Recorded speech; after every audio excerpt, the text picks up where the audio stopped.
Following a colourful start in Perth on the Friday night, crews in the Respect Yourself Forest Rally travelled 300 kilometres south to the Margaret River region and the township of Nannup. The usually quiet main street was turned into a busy pit lane as 65 service crews prepared for a frantic day's work. The opening test was health way short. Neil Bates and Coral Taylor first on the road in the Toyota Corolla World Rally Car. Over the 4.5 kilometre stage, Bates and Taylor set a time of 2 minutes 59.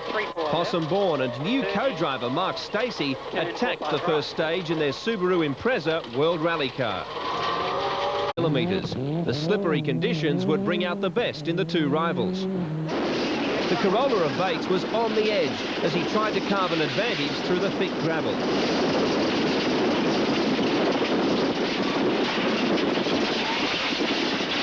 Into left side. The Subaru's time, incredibly, almost 14 seconds faster than the Toyota. Short 7 left. 40, 4 right line. 40. 5, 6 right, 120. Danger, 4 left tightness to 3, 4 left line. No one was more shocked than Bates. Well, obviously it was considerably quicker and we'll have to work a lot harder, but, you know, I certainly had no problems in the stage and did the best I could, so he was just that amount quicker.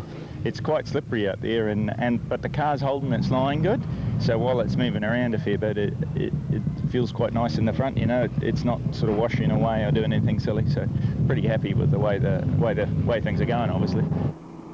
The battle for the Falcon Tyres Production Car Cup started at a frantic pace. Ed Ordinsky and Ian Stewart in a Mitsubishi Lancer Evolution 6 and Cody Crocker and Greg Folletta in the latest version of the Subaru Impreza WRX tied the opening stage. Like the Bates-Bourne battle, stage 2 would prove dramatic. The difference between winning and losing a rally, in fact, it can go on and affect a whole championship. So I think, you know, with our sport being this close, we've got to be on top of those things now. This was then compounded when Crocker arrived in an official time 14 seconds quicker than Ordinsky. The Subaru driver believed his time was out by 3 seconds.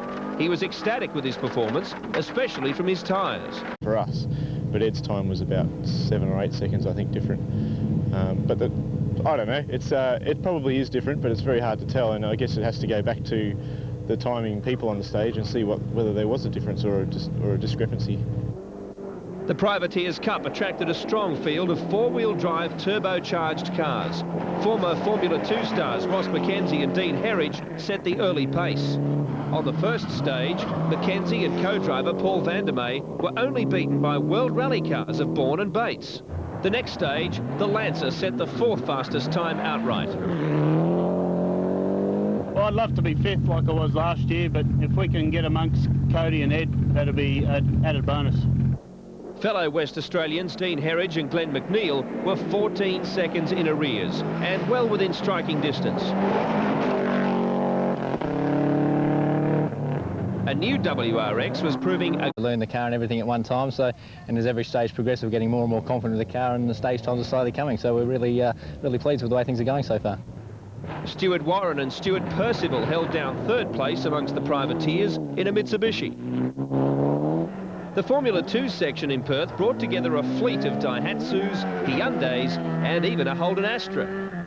The big stars of the category in the past few years had either chosen to step up to 4-wheel drive cars or miss the long haul across the country. Teams that are set to impress throughout 2000 will include Mark and Mandy Hughes in the Astra, as well as Bradley Markovich and John Mortimer in the ex-Dean Herridge Hyundai Coupe. Heat 1 winners in Formula 2 were Rob Webber and Cherie Fever, ahead of Andrew and Patrick Hannigan, with Blair Pugh and Tony Fever 3rd. At 8 kilometres, stage 3 of the Respect Yourself Forest Rally, Brockman Short was a quick sprint for the leading cars. Neil Bates and Possum Bourne were spectacular over the final sections of the stage.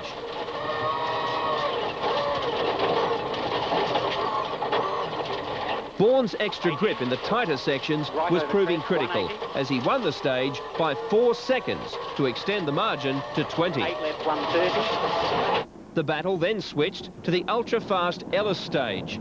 Looking to find extra grip, Bates decided to try a harder Michelin tyre to cut through the slippery gravel on the 18-kilometre stage. It had the opposite effect as Bourne stormed through the stage 22 seconds quicker. 80. This was despite a close encounter with 2 emus. Bourne was now ahead by a massive 42 seconds. After the timing dramas on stage 2, a determined Ed Ordinsky was out to haul in Cody Crocker. On Brockman Short, he beat the Impreza driver by 1 second. But Crocker hit back on the longer Ellis stage, winning by 5 seconds to extend his lead to 18 overall. Ross McKenzie was charging in the privateers section, the Lancer driver remaining in 4th place outright after the Brockman Short and Ellis stages. Rival Dean Herridge was 37 seconds in arrears, with Stuart Percival a further 19 seconds back. In contrast to his old Formula 2 rivals, Brett Middleton was having a score of problems. Lack of traction in the tighter sections and punctures dropped the WRX back to 14th outright by the day's end. I haven't got any confidence in the car because the roads are just so slippery and I'm still coming to grips with the car and slow corners, so it's more important to keep it on the road these days. With 4 stages remaining in the opening heat of the Respect Yourself Forest Rally, the mood in the service park said it all. Cool and collected at Subaru, with Toyota and Mitsubishi looking at ways to stop this Pirelli dominance.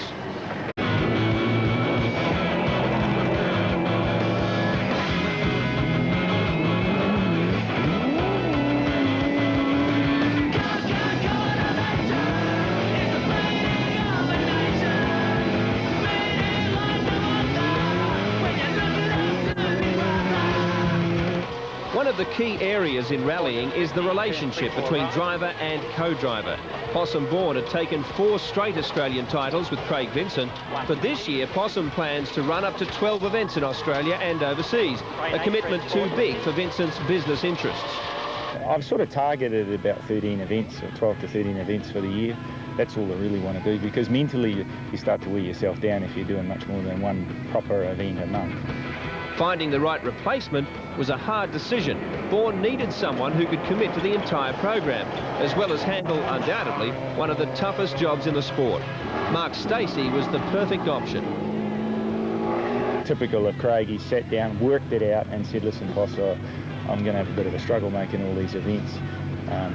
You really need to start looking around for someone else, because I don't want to get to 5 minutes before the event and say I can't front. So we did, and I used Mark a little bit last year, and he seems to be fitting in pretty good, so we're pretty happy. I've done one event with Possum before, that was in Malaysia late last year, but it was a short event. It was a completely different type of event, like a very slow event in the forests, you know, the plantations around Malaysia.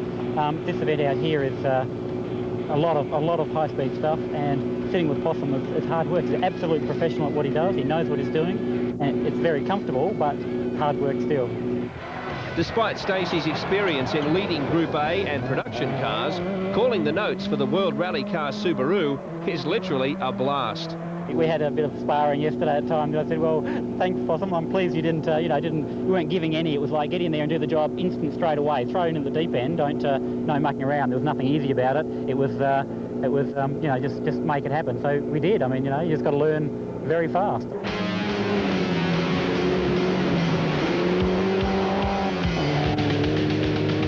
The final 4 stages of Heat 1 of the Respect Yourself Forest Rally totaled 71 kilometres. Neil Bates was keen to stop the Bourne blitz and string together some stage wins. Zircon once again belonged to the Subaru of Bourne. Despite Bates giving it all he had, the Impreza's traction was far superior. Possum won the stage by 6 seconds to command a 53-second advantage. It was the same story, but with different players in the Falcon Tyres Production Car Cup. Cody Crocker took the Nannup stage by 4 seconds from Ed Ordinsky. As hard as Ordinsky pushed his Lancer, Crocker was keeping him in check. Zircon also belonged to Crocker, winning by 6 seconds to extend the margin to 28. The confidence of Ross Mackenzie was keeping him well in the lead of the Privateers Cup and also 4th outright. Mackenzie won the Nanup stage by 6 seconds from Dean Herridge and the Zircon stage by 3. His overall margin was now 46 seconds. Stuart Warren tried to attack on the Zircon stage, but an off-road excursion cost him dearly as Tolly Chalice and Lyndall Drake moved up to 3rd place among the Privateers. The slippery conditions were proving a handful for regular Privateer Cup runners Martin Lintott, David Hills, Michael Thompson and Stephen Shepherd. See you.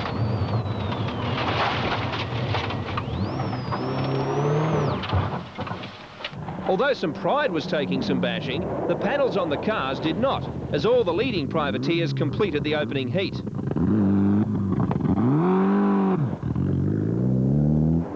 Completing the opening heat, however, was a challenge, but for Aussie car class driver Steve Winwood, just making the start was hard enough.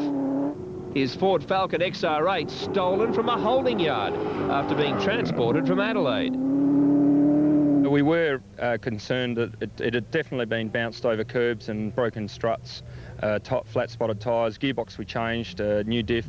With the experienced Lofty Drews alongside, Winwood gave a classic performance from the powerful Falcon. He won his class easily in Heat 1 and embarrassed some of the 4-wheel drive cars along the way. The second last stage of the day was the 15-kilometre Healthway Long. Ross Mackenzie maintained his 4th position outright and first in the Privateers section by beating Dean Herridge by 4 seconds, his lead 50. Tolly Chalice was 3rd among the Privateers. In the Falcon Tyres Production Car Cup, Ed Ordinsky tried a different Yokohama tyre on that stage and was confident it had made the difference. Soft compound tyres, wet weather only. Being a short stage, I thought I'd give them a go, and naturally the grip level was up. But we don't have enough of those tyres to go the distance. You know, we may have erred on slightly too hard a compound, I think. Cody Crocker was able to take the stage, however, and hold a 32-second advantage with only the final stage remaining. Yeah, I noticed Ed at the last service he changed to a different tyre. I was a bit worried, a bit concerned maybe he had something up his sleeve and maybe he was going to use those to catch us. But fortunately we got 4 seconds on him again. Neil Bates was once again on the limit in the Corolla World Rally car. But once again, traction rather than power was keeping him behind arch-rival Possum Bourne. I'm trying my best, but he's taking some serious amount of time out of us at the moment. Bourne set a time 10 seconds quicker than Bates to hold a 63-second lead. The car's working really good, and that's making all the difference. It's making the tyre work properly and the tyre's doing its job, and that gives you a bit more confidence. Only one stage left, but at 25 kilometres, Brockman Long meant the Respect Yourself Forest Rally was far from over.